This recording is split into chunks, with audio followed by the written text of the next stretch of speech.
morning. It's exactly 7 o'clock GMT right here in the studios of HitzAfrik Radio. You're logged on to www.modernghana.com on the TuneIn app at HitzAfrik Radio. We are live on Facebook and Instagram and YouTube at HitzAfrik Radio.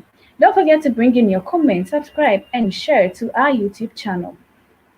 My name is Abena, Ahwinie, and I'm on your anchor this morning. Stay tuned as I bring you the news headlines. Most Ghanaian workers are thieves.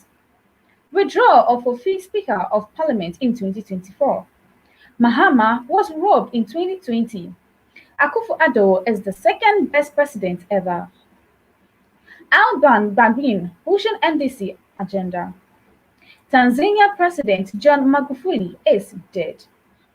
These and many other stories we bring your way this morning. Stay tuned as I bring you the news in details.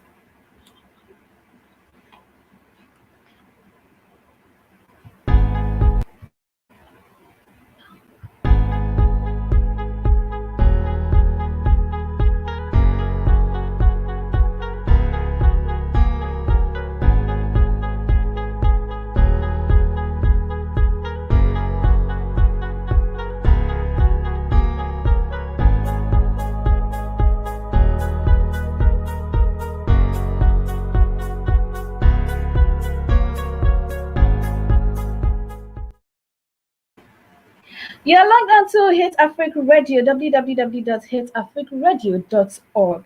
Now let's do the news in details. Most Ghanaian workers are thieves.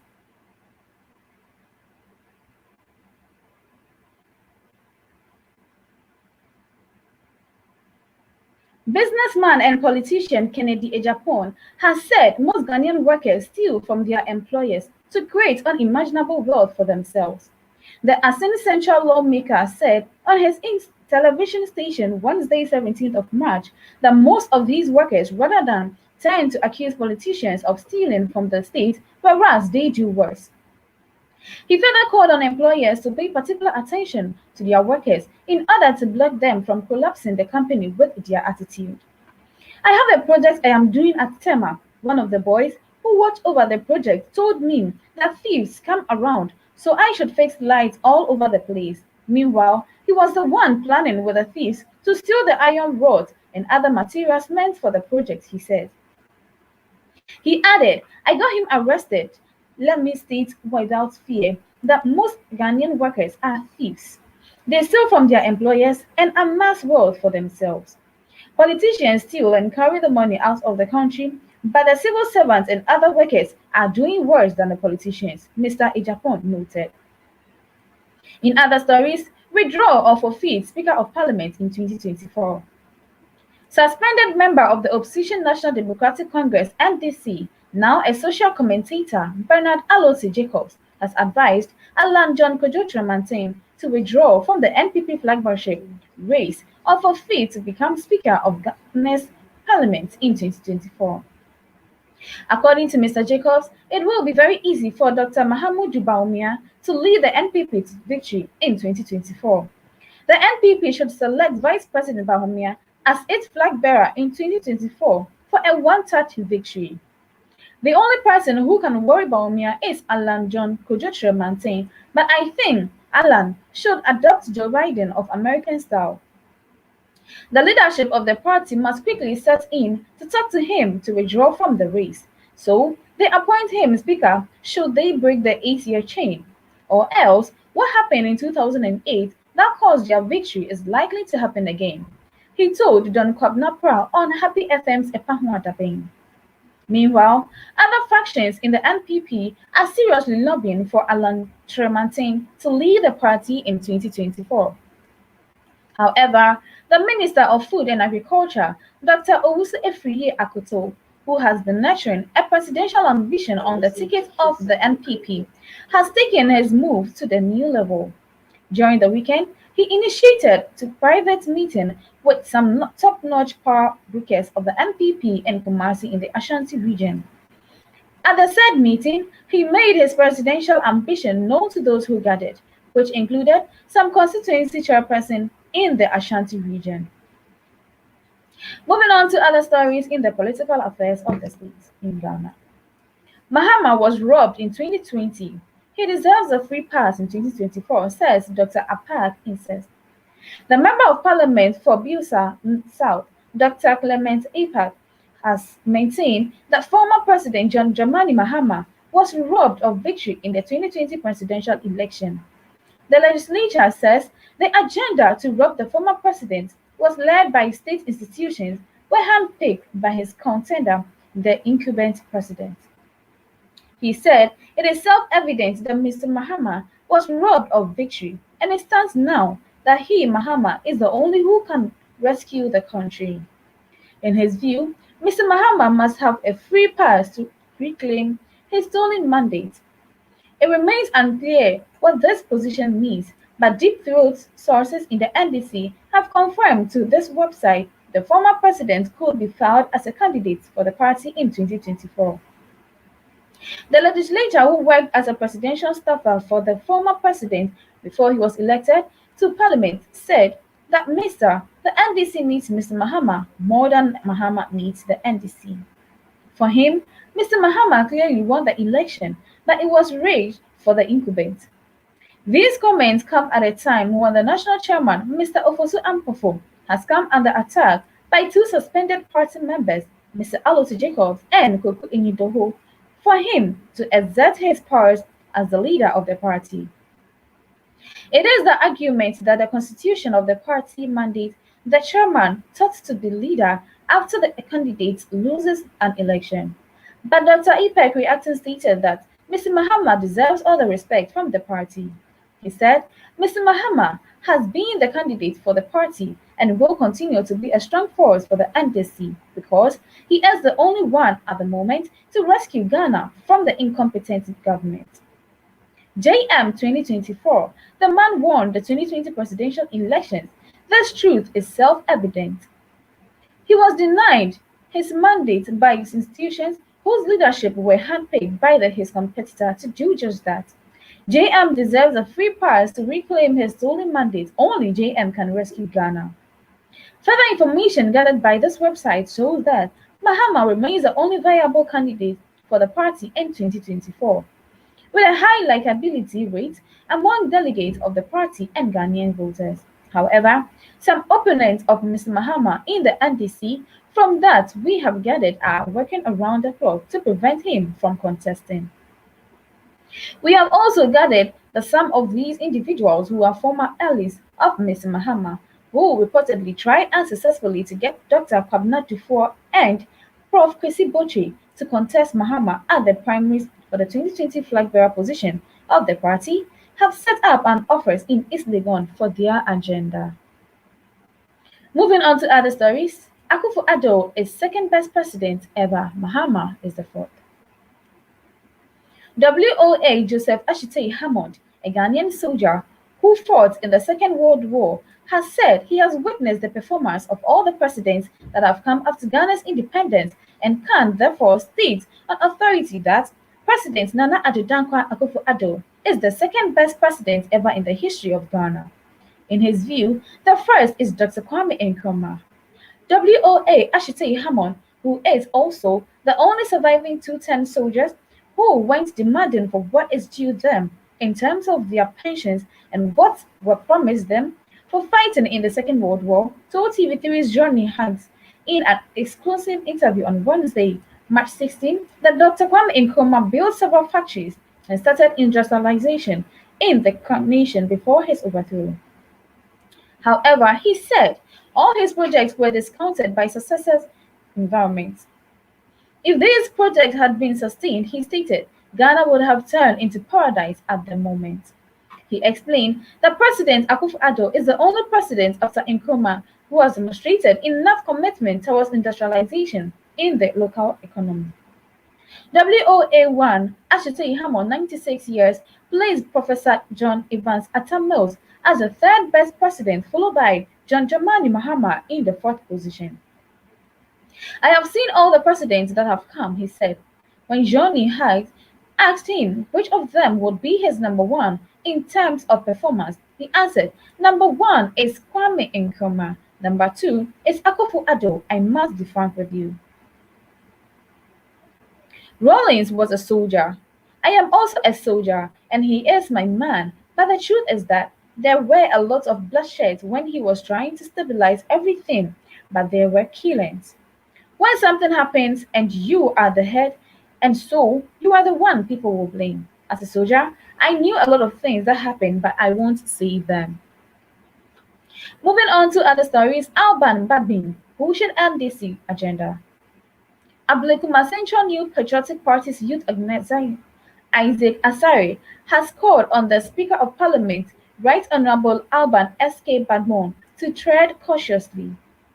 He claimed the Speaker is currently doing the bidding of the opposition National Democratic Congress (NDC), appearing on Frontline on Rainbow Radio 87.5 FM. He said the Speaker is trying to satisfy his party, hence doing things to make the government look bad in the eyes of Ghanaians.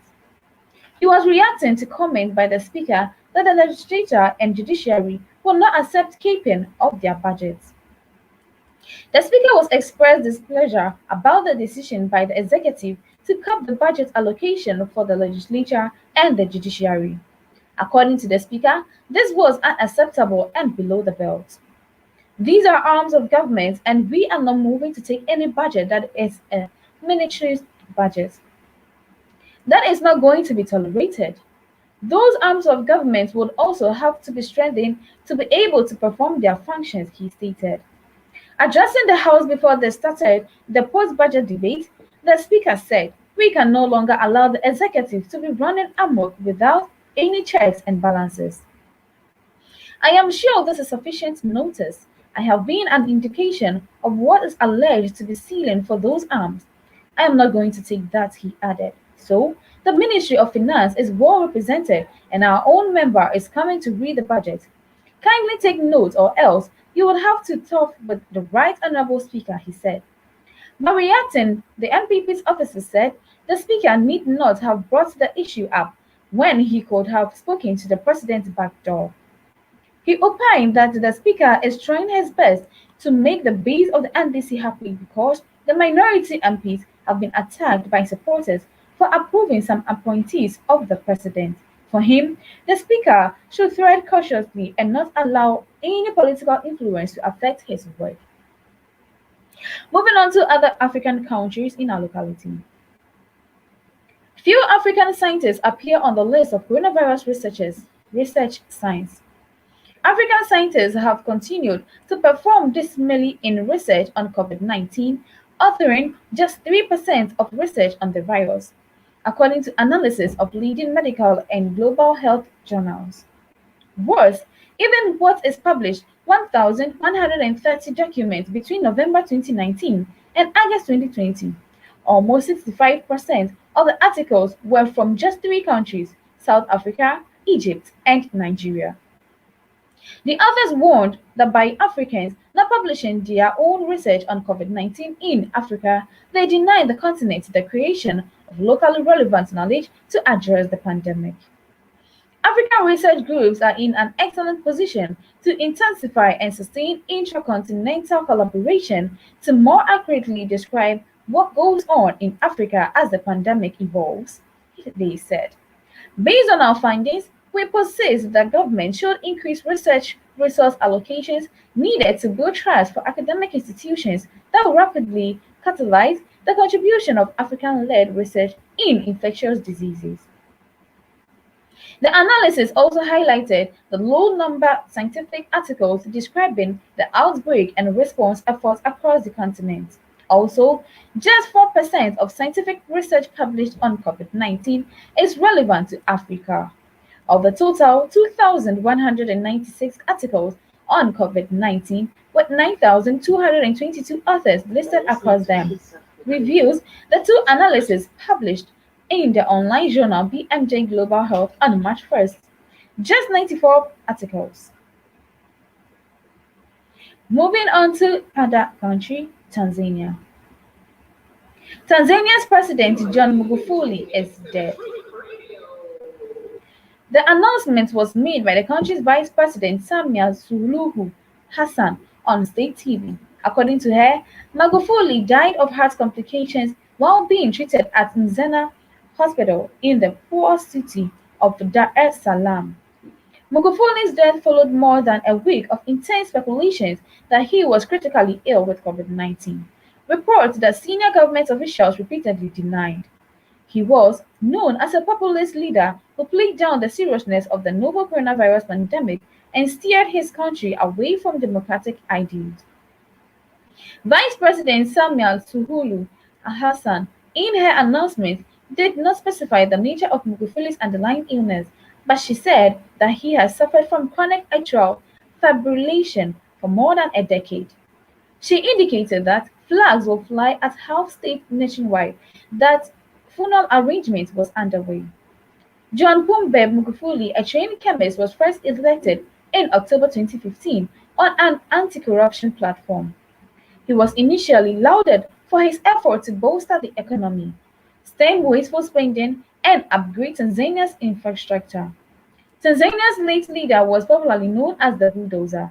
He was accused of muzzling dissent, rolling back freedom and expression of association, and pushing through laws that shored up his party of the revolution's grip on power. Moving on to another country in Africa is Sierra Leone. FAO strengthens Sierra Leone's animal disease surveillance and reporting system capacity. The Food and Agriculture Organization of the United Nations, FAO, in the close partnership with the Ministry of Agriculture and Forestry (MAF) of Sierra Leone, conducted from 3rd to 5th March 2021 in Bolt City a training workshop on Event Mobile Application (EMA-I) to improve animal disease real-time reporting, early warning and surveillance. With funding support from the United States Agency for International Development (USAID) under the Global Health Security Agenda (GSA) portfolio, the training targeted 47 livestock and veterinary services division personnel, wildlife officers, as well as central veterinary laboratory personnel from the national and district level.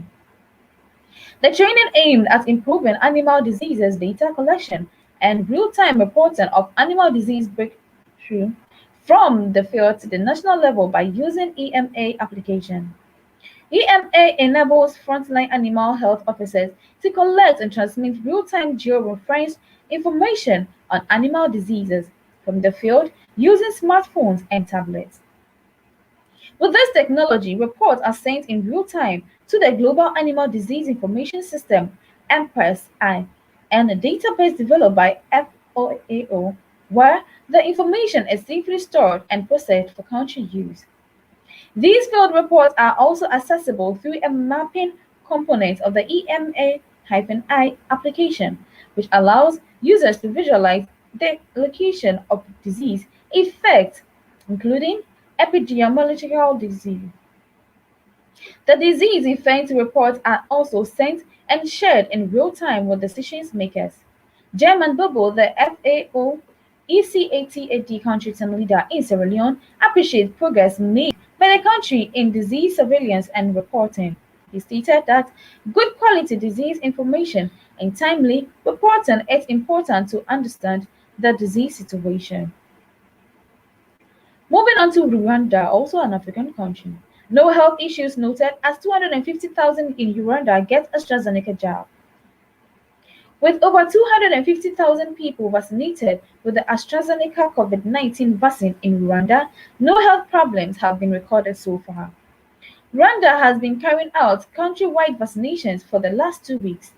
Minister of Health Daniel Ingamije said the country will continue to roll out the vaccine until there is significant evidence to suggest it is not safe. His comment came at a time when several European countries have suspended the use of AstraZeneca for some people develop blood clot complications. The World Health Organization (WHO) and AstraZeneca have said there is no evidence linking the vaccine to the blood clot. The link between blood clot cases and the vaccine is still a research question. It might be a coincidence. What confirmed so far is that WHO approved the vaccine and Rwanda Food and Drug Authority approved it too. Dr. Ingajime said, adding that the vaccine might have mild short-term side effects, especially after the second dose. Speaking to Rwanda Broadcasting Agency on Tuesday evening, the minister maintained that the rollout of the AstraZeneca vaccine will continue until there is scientific proof against its safety. Rwanda has used up all the acquired 340,000 AstraZeneca vaccine doses to administer the first doses to the recipients. The country expects to acquire more doses within 28 days, the required time between doses. Rwanda had initially targeted to vaccinate 170,480 people. Here lies the end of the local story. Stay tuned as I bring you the foreign stories.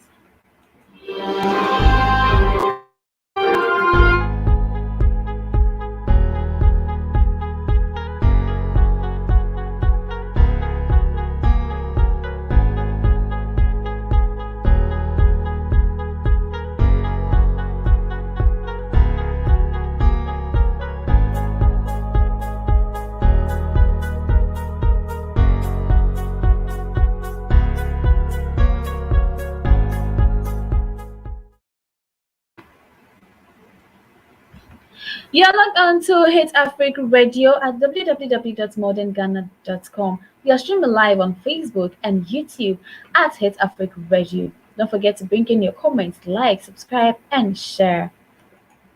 Now let's do some foreign stories. In Canada, two Canadians held in China to have court hearings this month. Canadian Foreign Minister decrees arbitrary detention of Michael Spavor and Michael Kovrig held for more than 2 years. Two Canadians imprisoned in China for more than 2 years on spying allegations will have court hearings later this week, Canada's Minister of Foreign Affairs said on Wednesday. Our embassy in Beijing has been notified that court hearings for Michael Spavor and Michael Kovrig are scheduled to take place on March 19th and March 22nd, respectively, Maginau said in a statement.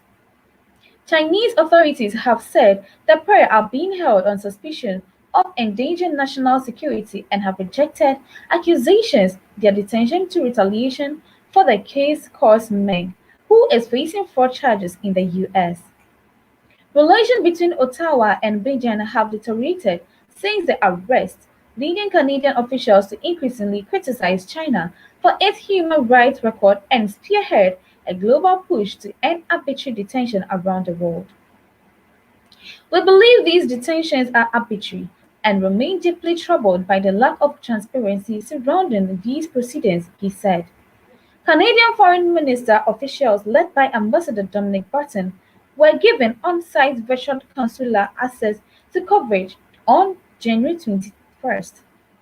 Canadian officials will continue to provide consular support to these men and their families during this unacceptable ordeal, Ganao said. Beijing says the detention of Meng, who is under house arrest at a luxury mansion she owns in Canberra, is politically motivated and has demanded her immediate and unconditional release. The United States has accused Meng, the chief official financial officer of Huawei Technologies, of using a Hong Kong shell company to deceive banks and do business with Iran in violation of U.S. sanctions.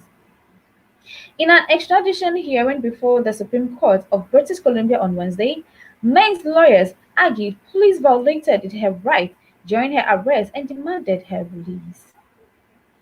Moving on to Asia states of America.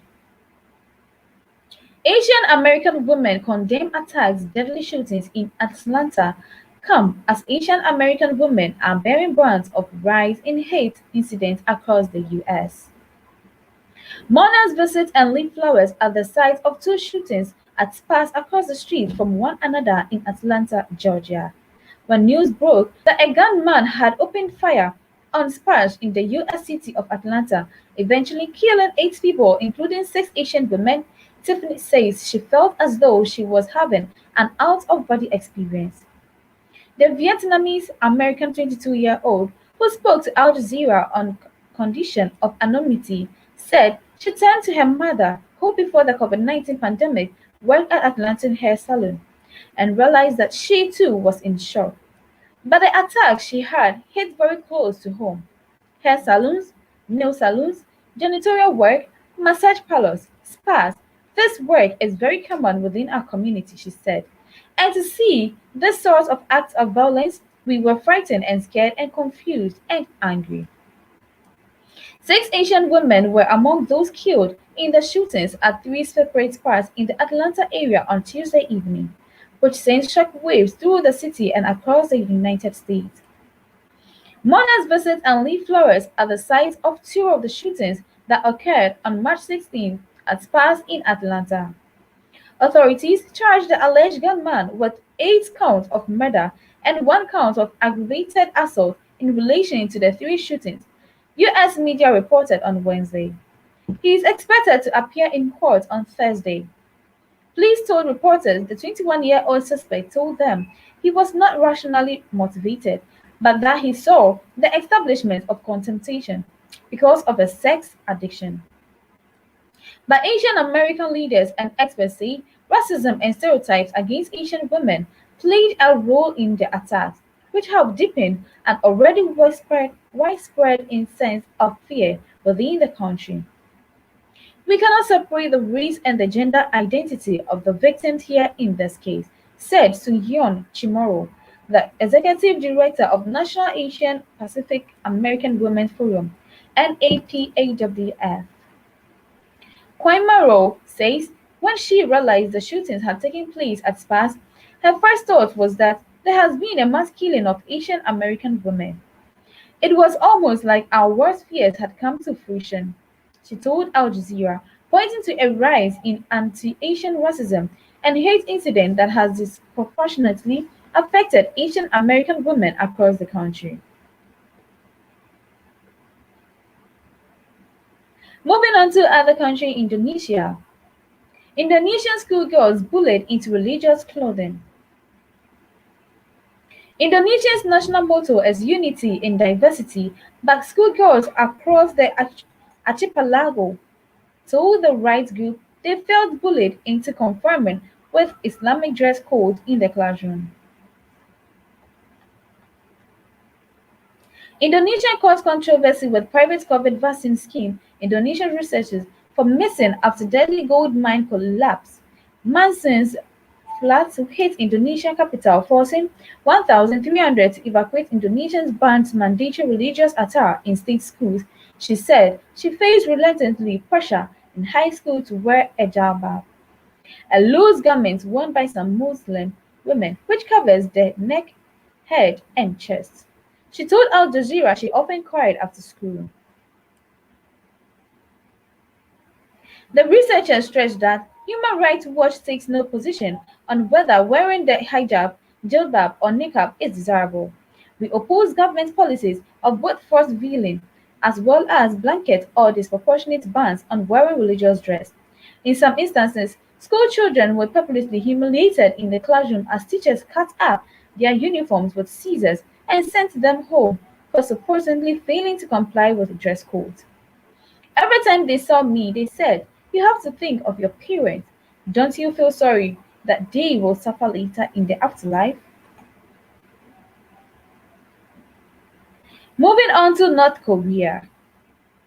North Korea says no talks with US while hostile policy and pleads reclusive nation baffles. South Korean protesters told placards as police officers stand guard during a rally against the visits of Blinken and Austin outside the foreign ministry in Seoul on Thursday.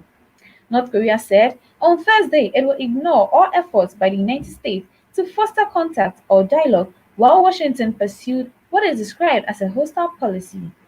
As U.S. Secretary of State Anthony Blinken said, both pressure and diplomatic options are on the table of delaying with Pyongyang. The North First Vice President of Foreign Affairs, Cho Hong-hui, spoke on U.S. Secretary of State Anthony Blinken and Pentagon Chief Lloyd Austin were in the South on the second leg of the Northeast Asia tour designed to bolster a united front on the North and an increasingly assertive China. There could be no contact or dialogue between Washington and Pyongyang unless the U.S. rolls back its hostile policy towards the DPRK. Cho said in a statement carried on Thursday by the official Korean Central News Agency.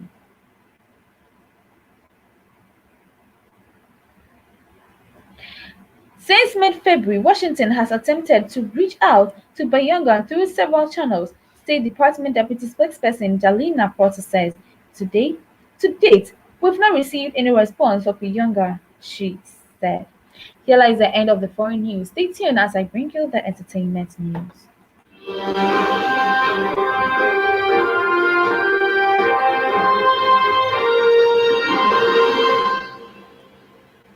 You're logged on to HitzAfrik Radio. We are transmitting live in Ghana. You're logged on to www.modernghana.com on the TuneIn app at HitzAfrik Radio. Don't forget we are streaming live on Facebook and YouTube at HitzAfrik Radio. Kindly bring in your comments, subscribe, and share. Now onto the entertainment news. Ghana not developed because we don't focus on the right things.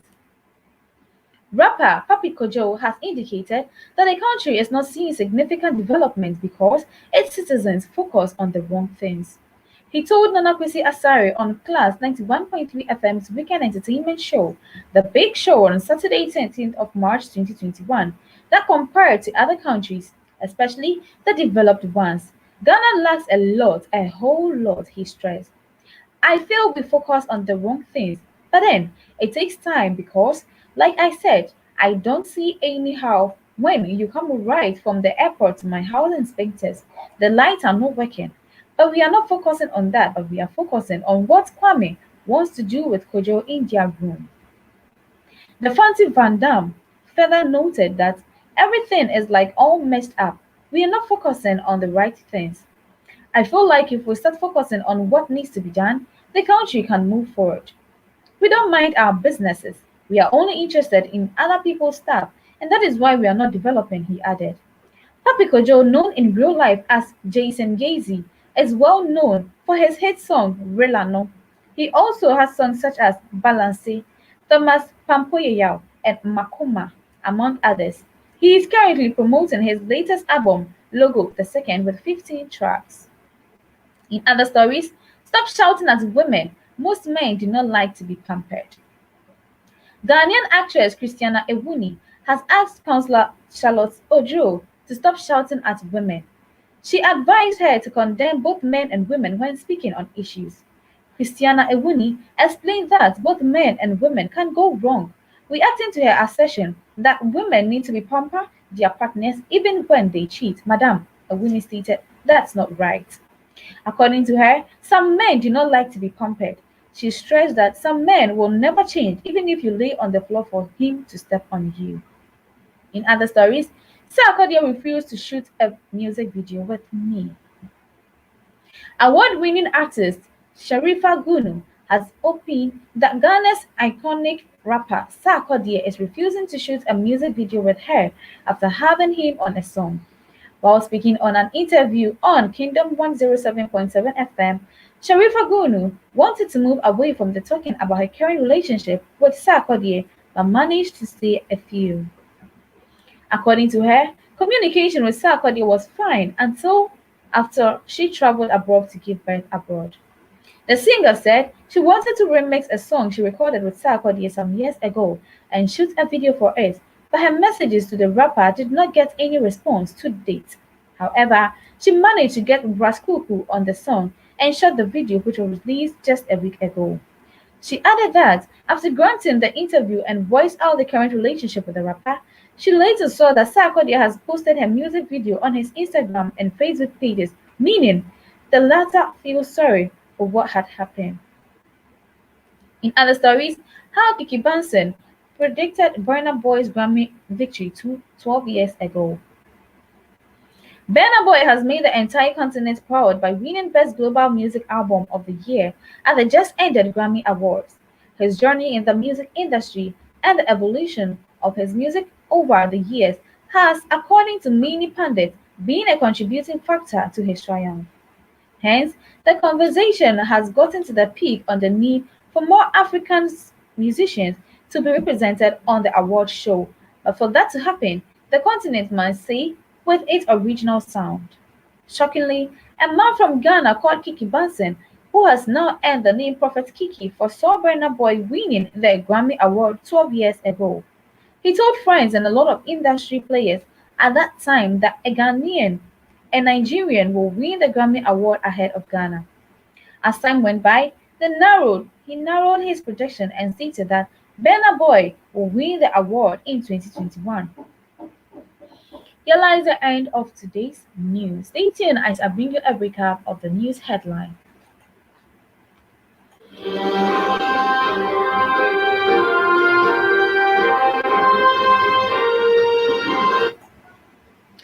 Now the news headline, a recap of the news headline. Most Ghanaian workers are thieves. Withdrawal of forfeit Speaker of Parliament in 2024. Mahama was robbed in 2020. Akufo-Addo is second best president ever. Alban Badbin pushing NDC agenda. Tanzania's President John Mcfully is dead. This and many other stories we brought your way this morning. You're logged on to HitzAfrik Radio, www.hitzafrikradio.org. I'm your anchor this morning, Abena Ahwinie. Stay tuned for the news of business news.